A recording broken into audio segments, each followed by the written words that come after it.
do I regret Itto? No. And that is shocking to maybe some of you because, well, I don't, man, I really, do, I was really down on Itto the entirety of 4.0 and almost the entirety of 3.0. I don't know how down I was on him in 3.0. It's been a while. But yeah, Itto got a resurgence when Mavuika and Shieldon released. It was a great buff to him. Let's go ahead. I'm going to talk about it and just show you guys, honestly, how great this team is because it genuinely is really, really good and it's really cohesive because what happens here is you go ahead and you just, okay, we're going to start off with Fiorina. Yeah. Woo, woo, woo, woo, woo. And then we have, Shieldon in here and then we're going to have you. We'll do that and we'll go ahead and grab this and we'll have, Mavuika do a Q, 800,000 damage and I'm out of energy because I suck. But then we have Itto and he'll do 80,000 damage. I mean, like, it's not bad. It's really not bad. And, this is like the damage that he was doing back in the day on a full mono Geo setup, right? Now, constellations, yeah. Did we just do like, 2.5 million damage? Yes, probably had some true damage in there, which is when the Capybara damages himself for a lot of damage. It sometimes can be up to like 400,000, but we did a lot of damage there, and I'm not going to deny that from Itto, right? He did a lot of damage there. It wasn't bad whatsoever. I just need more energy recharge on my Itto because this team is not necessarily so energy recharge friendly for Itto because, previously he'd be run on Mono Geo, give him a lot of energy. So this, 70 cost burst made a lot more sense. Nowadays it does not. So yes, I don't regret Itto at all anymore because this guy genuinely has like proven to be just really, really strong still. And he can, do very well. And, is that because of, Fiorina and Mavuika? Obviously, yes, it is. Because this guy he hasn't changed. Like I just said, he's doing the same damage numbers that he did back when he was run on full mono Geo. But now we have Shieldon, Mavuika, and, Fiorina doing all the damage, right? So they helped him out tremendously, right? It genuinely is a very, very nice, help to this character and a definitely needed buff, honestly, because this character was just so good. It's so nice to use this character again as like his strength, right? Now, this uses like some of the like best characters in the game. Let's be real here. This is the 3 best characters in the game, you could probably argue. Mavuika here being a great support, great DPS, you could argue that. Shieldon in here, I consider her the best support. Fiorina here, I consider her the second best support.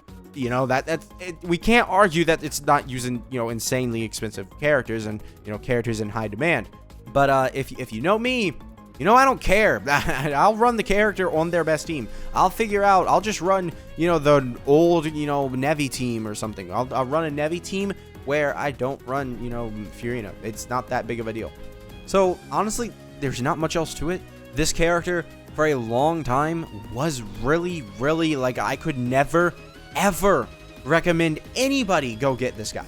But now, like, if you have this team, there's no way that you come out of, using Itto and you're like, man, this guy sucks.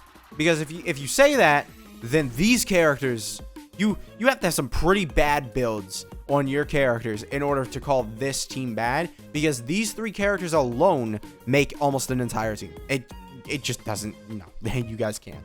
You can't lie to yourselves like that. It's at least, and then you have Itto here. I don't know how much damage he's doing. He's not doing a lot, right? Let's be honest. He's, 80,000 per charge. He does my Itto is C2, right? So he's got extra charges that he can do. He does 150,000 with his boar, I think. It's not, an insane amount, maybe like 700,000 at best, but, that's also accompanied by a load of off-field damage. And, he's good in AoE also. He has the AoE.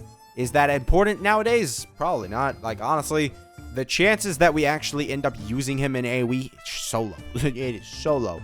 So, yes, Itto, I don't regret this guy at all.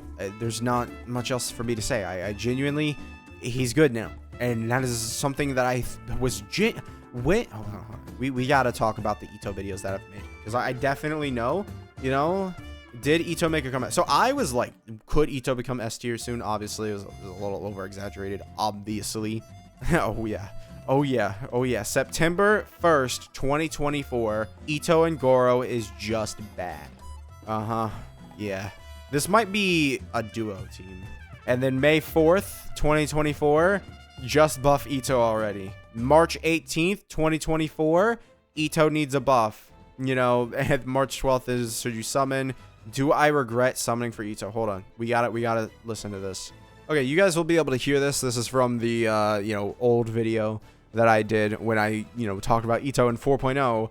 Okay, so, do I regret summoning on Itto? My answer is gonna have to be yes. This is surprising. So yeah, I was legitimately like, yeah, I regret this guy. Now I do not, because this guy is genuinely a lot better. You know, not necessarily because he got better. Well, kind of, because he did kind of get better, because he got better supports that made him do the same damage but not having to be used on like off-field only Geo, right? You know?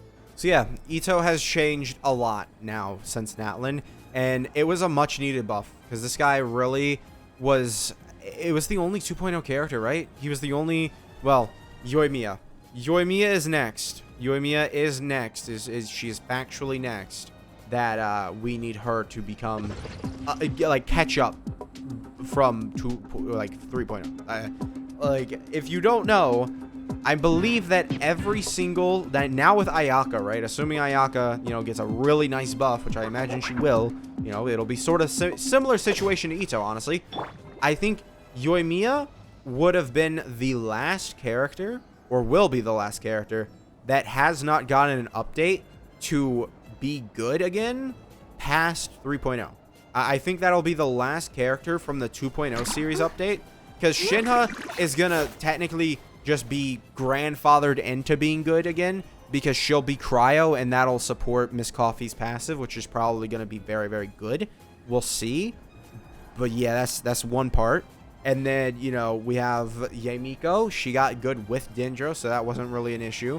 Ayato, again, Miss Coffee is probably going to buff him, right? Miss Coffee's buffing a lot of these characters that are like, you know, we're only missing Yoimiya now. Yoimiya is the only character who needs to catch up with, you know, 3.0. And, you know, Furina didn't cut it, right? Because Furina doesn't apply enough Hydro for her. Yoimiya is the one character where you can actually notice but the difference between Yelan and Furina in terms of their Hydro application. Same thing with Arlecchino, but Arlecchino, you have Furina there doing so much damage, and Arlecchino also does just so much damage. It really isn't that big of a deal, because the 100% damage bonus matters a lot. Whereas with, you know, Yoimiya, she doesn't really do much, and then, like, you kind of constantly start missing melts and stuff, or vapes and stuff. She needs an update, and I don't think Sea Lolly buffed her. I'm pretty sure. I am 99% sure that Sea Lolly didn't buff her. So yeah, you know, we're now only looking for Yoimiya's buff, and she'll be back up to 3.0 standards. You know, that it'll be nice one day. I don't know when they will do it. I don't know when. We need 5-star Yunjin in order for that to happen, I'm pretty sure. But yeah, thank you guys for watching. Make sure to subscribe, and I will see you guys next time. Goodbye.